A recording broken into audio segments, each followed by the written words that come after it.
রাজবাড়ির গোয়ালন্দে নুরা পাগলা নামের এক পাগলা মৃত্যুবরণ করার পর সেই কবর থেকে তার লাশকে উঠিয়ে সেই এলাকার তৌহিদি জনতা পুড়িয়ে ফেলেছে।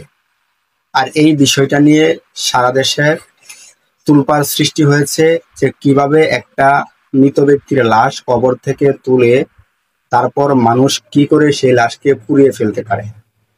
আসলে এর রহস্য কি, এর কারণ কি, কেনই বা এই নুরা পাগলার লাশ কবর থেকে উঠিয়ে জনগণ পুড়িয়ে ফেলল?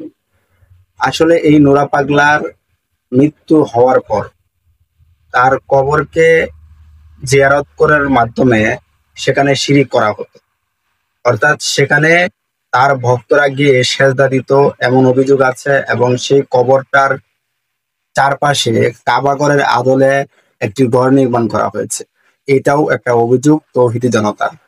এবং সেখানে অনেক শিরকি কর্মকাণ্ড হতো এবং এগুলো থেকে বিরত থাকার জন্য তৌহিদি জনগণ তাদেরকে আলটিমেটাম দিয়েছিল নুরা পাগলার ভক্তদেরকে।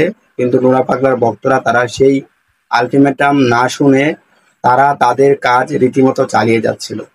এক পর্যায়ে তৌহিদি জনতা সেই মাজার ভেঙে ফেলে এবং নুরা পাগলার লাশটিকে কবর থেকে তুলে সেই লাশটিকে পুড়িয়ে ফেলে।